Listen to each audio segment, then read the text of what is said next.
ചുമ മാറാൻ മരുന്ന് വേണ്ട, കഫ് സിറപ്സ് ഒന്നും തന്നെ വേണ്ട, അടുക്കളയിലുള്ള ഈ ഒറ്റമൂലി മാത്രം മതിയല്ലോ. തുടർച്ചയായ ചുമ നിങ്ങളെ ബുദ്ധിമുട്ടിക്കുകയാണോ? ഒരു സ്പൂൺ മതി ചുമയ്ക്ക് വിട പറയാൻ. വീട്ടിൽ തന്നെ എളുപ്പത്തിൽ തയ്യാറാക്കാവുന്ന ശക്തമായ ഒറ്റമൂലിയുമായിട്ടാണ് ഇന്ന് ഞാൻ വന്നിരിക്കുന്നത്. തൊണ്ട ശമിപ്പിക്കാനും ചുമ കുറയ്ക്കാനും ഉടൻ ആശ്വാസം ലഭിക്കാനും സഹായിക്കുന്ന ഒരു നാടൻ പരിഹാരം. I am Seena, welcome to my channel. ഇതിനായി നമുക്ക് വേണ്ടത് ലെമൺ ജ്യൂസ്, മഞ്ഞൾപ്പൊടി, കുരുമുളക് പൊടി, കുറച്ച് തേൻ എന്നിവയാണ്. വീഡിയോ മുഴുവൻ കണ്ട് ഈ ലളിതമായ ഹോം റെമഡി തയ്യാറാക്കുന്ന വിധം ഒന്ന് മനസ്സിലാക്കിയാലോ? നിങ്ങളുടെ അഭിപ്രായങ്ങളൊക്കെ കമൻറ്റ് ബോക്സിലൂടെ എഴുതി അറിയിക്കണേ. വീഡിയോ ഇഷ്ടമായാൽ ലൈക്ക് ചെയ്യാനും സബ്സ്ക്രൈബ് ചെയ്യാനും ഷെയർ ചെയ്യാനും മറക്കരുതേ. ആദ്യമായി ഒരു ചെറിയ ബൗൾ എടുക്കുക. ഈ ബൗളിലേക്ക് കുറച്ച് നാരങ്ങ നീര് എടുക്കുക. ഇനി എങ്ങനെയാണ് ഈ 4 ഇൻഗ്രീഡിയൻസ് ഒന്നിച്ച് വർക്ക് ചെയ്യുന്നതെന്ന് നോക്കിയാലോ?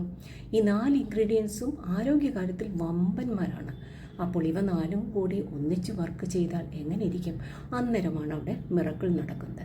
നാരങ്ങ നീരിൽ നിന്നും വൈറ്റമിൻ സി നമുക്ക് കിട്ടുന്നതോടൊപ്പം തൊണ്ടയിലുള്ള ആ മ്യൂക്കസ് ഉണ്ടല്ലോ, അത് ഇളകിപ്പോകാൻ നല്ലതുപോലെ സഹായിക്കും. നാരങ്ങ നീരിലേക്ക് 1/2 ടീസ്പൂൺ മഞ്ഞൾപ്പൊടി ആഡ് ചെയ്യുക.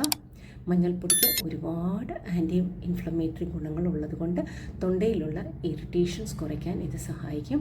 മഞ്ഞൾപ്പൊടിയുടെ ഗുണഗണങ്ങൾ എല്ലാവർക്കും അറിയാവുന്നതല്ലേ. നമ്മൾ ഇന്ത്യൻസ് എല്ലാം കറികളിലും ഇടുന്ന ഒരു ഇൻഗ്രീഡിയൻ്റാണ് ഇത്. അതിനുശേഷം 1/2 ടീസ്പൂൺ കുരുമുളക് പൊടി ചേർക്കാം. കുരുമുളക് പൊടി മ്യൂക്കസ് ഇളകിപ്പോകാൻ സഹായിക്കും. എന്നിട്ട് 1 ടീസ്പൂൺ തേൻ ആഡ് ചെയ്യുക. തേന് തൊണ്ടയിലെ ചൊറിച്ചിലും ചുമയും കുറയ്ക്കാൻ സഹായിക്കും. ഇവയെല്ലാം കൂടി ചേർത്ത് നല്ലതുപോലെ കട്ടയില്ലാതെ മിക്സ് ചെയ്യുക.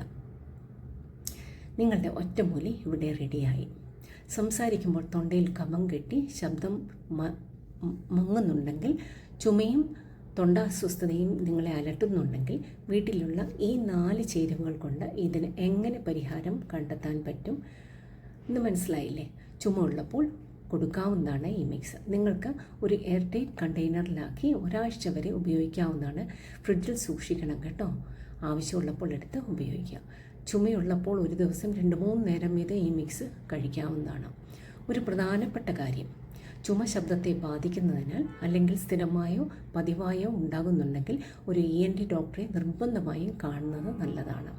അതുപോലെ 1 വയസ്സിന് താഴെയുള്ള കുഞ്ഞുങ്ങൾക്ക് തേൻ കൊടുക്കരുത്.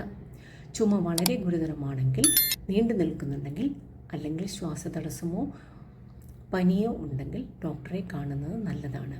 ഈ വീഡിയോ ലൈക്ക് ചെയ്തും ചാനൽ സബ്സ്ക്രൈബ് ചെയ്തും ബെല്ലൈക്കൺ എനേബിൾ ചെയ്തും എന്നോട് കൂടി കൂട്ടുകൂടണേ. Sina signing off. Thanks for watching. See you in the next video. Bye bye.